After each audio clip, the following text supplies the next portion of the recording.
Minister नहीं चाहते। अभी हमारे सामने एमएलए साहब यहाँ से गुजर के गए हैं, वो साहब कह रहे हैं कि मैं नहीं कुछ कर सकता भाई, ये वहाँ दो। भाई यार सरकार तो बीजेपी की है, बीजेपी के एमएलए हैं, बीजेपी के मंत्री हैं, तो भाई क्यों नहीं आप, ये शहर का मुद्दा है यार, एमएलए साहब को सुनना चाहिए था ये बात। आज अभी उन्होंने बिल्कुल नहीं सुनी बात, आप रिटर्न में दो जी, मना कर दिया उन्होंने सुनने को।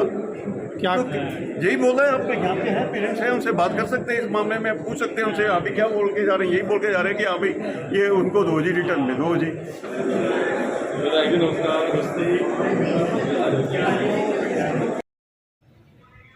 आप देख रहे हैं तस्वीरें जिला यमुनानगर के उपायुक्त कार्यालय की, जिसकी आप सीधी लाइव तस्वीरें खबर हलचल पर देख रहे हैं। और मैं आपको बता दूं कि ये अभिभावक हैं, स्कूल अभिभावक, तो ये कुछ ऐसे मामलों के लिए यहाँ पहुँचे हैं जिसमें कई ऐसी अनियमितताएँ स्कूल के प्रबंधन के द्वारा बरती गई हैं अभिभावकों के साथ, जिसको लेकर ये यहाँ पहुँचे हैं और जिसकी शिकायत की गई थी। लेकिन जांच के बाद भी जिस तरह का रवैया अपनाते हुए शिक्षा विभाग के अधिकारियों द्वारा अपनाया गया, तो उसी से है परेशान होकर ये लोग आज यहाँ पर पहुँचे। तो कहते हैं, कई बार लोग कहते हैं कि किसी मामले को लेकर कि दाल में कुछ काला है, लेकिन दाल ही अगर काली हो जाए तो शायद फिर कुछ कहने और शक करने के लिए बचता ही नहीं है, क्योंकि जब किसी कार्य को करने की मंशा ठीक ना हो तो उस समय यही समझा जाता है कि पूरी दाल ही काली है। तो ऐसा ही कुछ मामला स्थानीय प्रशासन और शिक्षा विभाग के बीच चरितार्थ होता हुआ नज़र आ रहा है। और स्कूलों की मनमानी किसी से छिपी नहीं है। जैसा कि आप लोग जानते हैं कि हर वर्ष शिक्षा विभाग की ओर से स्कूलों के लिए गाइडलाइन तो जारी की जाती है, लेकिन जैसे कि कोई भी स्कूल की ड्रेस, किताबें, नोटबुक आदि की बिक्री नहीं कर सकता, या फिर जिस तरह हरियाणा शिक्षा विभाग की ओर से यह भी आदेश जारी किए गए थे कि कोई भी स्कूल एनसीईआरटी के अलावा किसी और सिलेबस की किताबें स्कूल में नहीं पढ़ाई जाएंगी, या फिर फीस बढ़ोतरी की बात हो जिसमें 10% से ज़्यादा कोई भी स्कूल फीस में बढ़ोतरी नहीं कर सकता।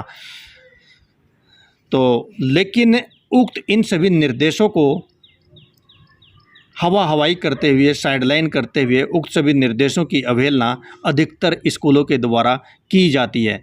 निर्देशों की अवहेलना करने वाले स्कूलों के खिलाफ कार्रवाई करने की बात स्थानीय शिक्षा विभाग के अधिकारियों द्वारा की जाती है, लेकिन यह सभी बात और यह सभी दिए गए निर्देश हर वर्ष हवाई होते हुए नजर आते हैं। आखिर इसका क्या कारण है? अभिभावकों के द्वारा समय समय पर स्कूल के ऐसे मामले सामने आने पर शिकायत भी की जाती है, लेकिन उन शिकायतों को स्थानीय प्रशासन का ढुलमुल रवैया यह बताता है कि शायद स्थानीय प्रशासन स्कूलों पर कार्यवाही करने के मूड में शायद है ही नहीं। क्योंकि जिस तरह से आज आपको बता दें कि कुछ अभिभावक जिला उपायुक्त यमुनानगर के कार्यालय के सामने जिला उपायुक्त से मुलाकात करने के लिए एकत्रित होकर पहुंचे थे, जिसमें महिलाएं, पुरुष अभिभावक एसोसिएशन के लोग और कुछ आम आदमी पार्टी के नेता भी पहुंचे थे। जिस तरह से स्कूल प्रबंधनों के द्वारा शिक्षा विभाग के निर्देशों की धज्जियां उड़ाई जा रही हैं और मनमानी के खिलाफ स्कूलों की मनमानी के खिलाफ अभिभावक पहुँचे थे, जिसमें अभिभावकों ने बातचीत करते हुए यह भी बताया कि जिला शिक्षा विभाग अधिकारी यमुनानगर की ओर से जिला उपायुक्त के निर्देशों के बाद जांच की गई, या निष्पक्ष तौर पर नहीं की गई है, क्योंकि इस जांच में अभिभावकों को शामिल नहीं किया गया है। लेकिन जिला शिक्षा विभाग अधिकारी यमुनानगर के द्वारा इस जांच में लीपापोती की गई और इसमें अभिभावकों को शामिल नहीं किया गया, ताकि इसकी निष्पक्ष जाँच न हो सके। इस तरह के आरोप पहुँचे हुए अभिभावकों व संगठन के लोगों ने अपनी बातचीत में जिला शिक्षा अधिकारी यमुनानगर पर लगाए हैं। लेकिन जिस तरह सबका साथ सबका विकास का नारा देने वाली भाजपा सरकार के क्षेत्र में बड़े बड़े दावे करने वाली सरकार आखिर स्कूलों की इस मनमानी के खिलाफ आंखें मूंद कर क्यों बैठी रहती है, और आखिर ऐसे स्थानीय अधिकारियों के खिलाफ संज्ञान क्यों नहीं लिया जाता। जिस तरह यहाँ हम आम आदमी पार्टी के नेता लक्ष्मण विनायक ने हरियाणा सरकार पर आरोप लगाते हुए यह भी कहा कि सरकार में बैठे हुए प्रतिनिधि आखिर इन स्कूलों की मनमानी पर किस तरह कार्यवाही करेंगे। जब मुख्यमंत्री की रैलियों में स्कूलों से मदद ली जाती है, रैलियों में आदमियों को लाने ले जाने के लिए स्कूल बसों का सहारा लिया जाता है, तो आखिर इन मनमानी करने वाले स्कूलों के खिलाफ सरकार आखिर कार्यवाही कैसे करेगी। और सरकार इस पूरे प्रकरण में और स्थानीय प्रशासन की मिलीभगत है। इस तरह के आरोप आम आदमी पार्टी के नेता द्वारा लगाए गए हैं, लेकिन अफसोस यह है कि बार बार शिक्षा विभाग के दिशा निर्देशों की आखिर अवहेलना कैसे की जाती है और दिशा निर्देशों की अवहेलना की शिकायत के बावजूद भी आखिर इस पर कार्यवाही क्यों नहीं की जाती, यह एक बड़ा सवाल है। और इसी बात को लेकर लोग सकते में और लोग सोचने के लिए मजबूर हैं कि आखिर कौन सा वह कारण है जिस कारण स्कूलों की मनमानी के खिलाफ कोई भी कार्यवाही स्कूलों के खिलाफ अमल में नहीं लाई जाती। तो देखिए पूरी रिपोर्ट, क्या है पूरा मामला। क्या मामला है मैडम, किस चीज़ के लिए पहुंचे आप यहाँ डीसी ऑफिस?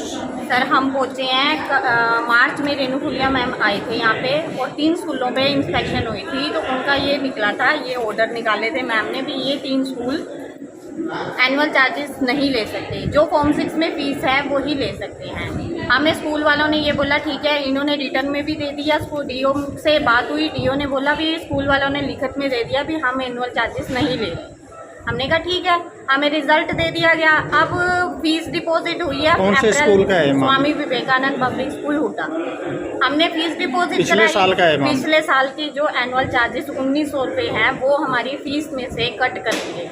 इस बार फीस जमा करा, इस बार हमने जो फीस जमा करवाई है, एक तो फीस इतनी इंक्रीज कर दी, 2700 से सीधा 3200 फीस कर दी, जबकि फॉर्म 6 में 10% इंक्रीज लिखा हुआ है, 10% तक हम बढ़ा सकते हैं। इन्होंने हमने रिपोर्ट इंक्वायरी भी करवाई डीसी सर से बोल के, वो भी हुई, उसमें भी हमारे पेरेंट्स एसोसिएशन का एक मेंबर जाना था, वो भी डीओ सर लेके नहीं गए, वो भी रिपोर्ट में गड़बड़ की गई। हमें नहीं पता वो रिपोर्ट सही बनी है या नहीं बनी है। मतलब उस जांच में पेरेंट्स को शामिल नहीं किया? पेरेंट्स को शामिल नहीं किया गया। डीसी सर ने बल्कि ऑर्डर किया था भी पेरेंट्स को साथ लेके जाना, तो ये साथ नहीं लेके गए। तो हमने जाके पूछा तो उन्होंने कह दिया भी हाँ लड़ाई झगड़ा हो जाएगा इसलिए नहीं लेकर। हम लड़ाई झगड़ा नहीं करना चाहते, हम कागजी कार्रवाई चाहते हैं भी, जो भी कागजी कार्रवाई है हमें पेरेंट्स को भी पता हो भी हाँ भी। तो उनको अगर हमने लड़ाई झगड़ा करना होता तो फिर हम जिस जांच की बात ही क्यों करते? हम कागजी कार्रवाई या जांच के लिए क्यों बोलते? अब फॉर्म 6 की जो बात है वो सर पिछले ही फॉर्म 6 से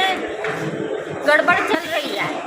मेन तो फॉर्म 6 के ही एडिट होना चाहिए। तो मतलब जो इसमें जो डीओ की भूमिका है वो गलत है, वो सही इंक्वायरी नहीं कर रहे, डीओ सर सही इंक्वायरी नहीं दे रहे। तो मौजूदा डीओ ही थे उस समय भी? हाँ जी, सतपाल कौशिक जी थे, डिप्टी डीओ है, उनको इंक्वायरी कमेटी बनाने के लिए बोला था। तो सतपाल जी तो मौजूद नहीं है ना? अब चेंज हुए ना, इंक्वायरी तो उन्हीं के ही अंडर हुई है। अच्छा, अब नए आए हैं, अब उनको हम पूरी डिटेल बताएंगे, सब नए सिरे से सारी चीजें समझाएंगे। हम तो इसी काम के लिए रह गए, हम भी घर के काम भी हैं, हमें हम वर्किंग भी करते हैं, हम इन्हीं के चक्करों में ही पड़े रहेंगे फिर तो, और कोई काम ही नहीं रहेगा हमें। अब स्कूल वालों ने हमारी फीस में से एनुअल चार्जेस कट कर लिए हमें बिना बताए।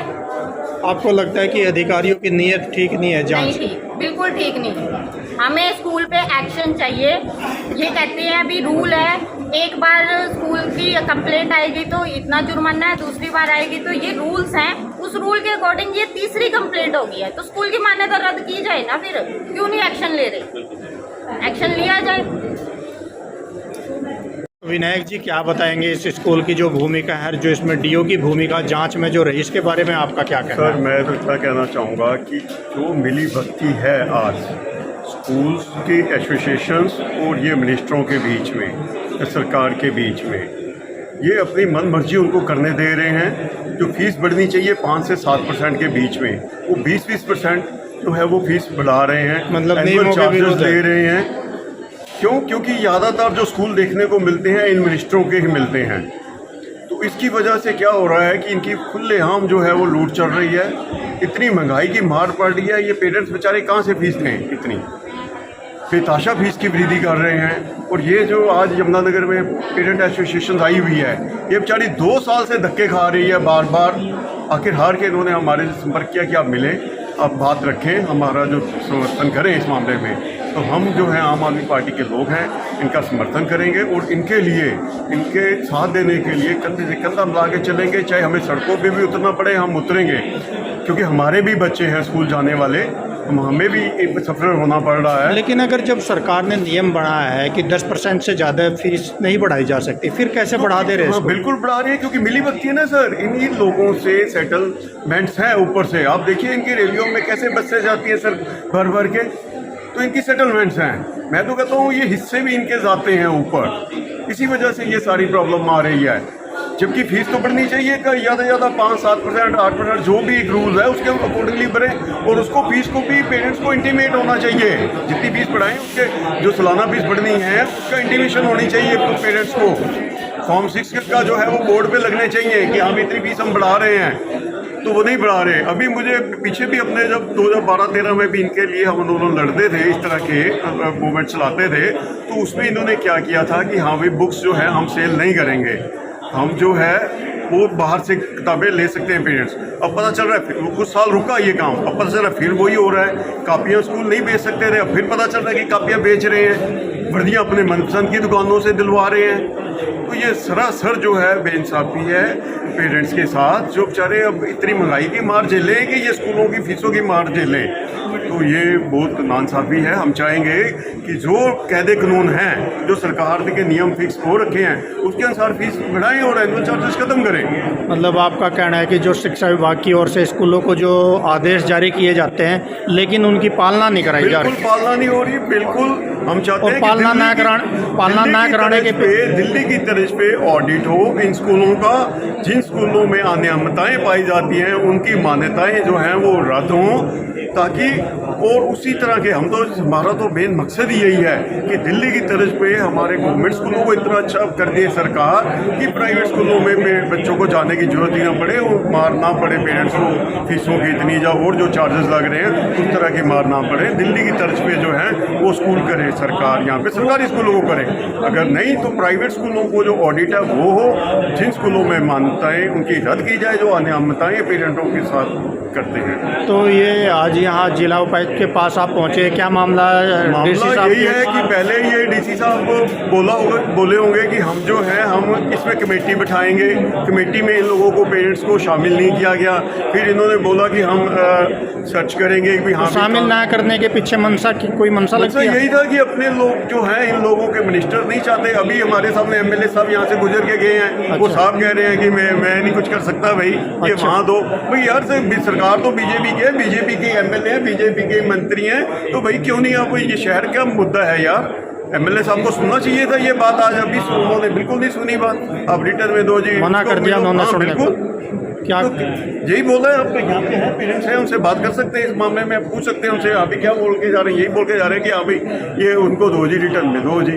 भाई हम तो डीसी साहब के पास आए हुए हैं, 2 साल से इनको देने को बोला रिटर्न, 2 साल से पेरेंट्स जुतियाँ घसा रहे हैं इस दफ्तर की।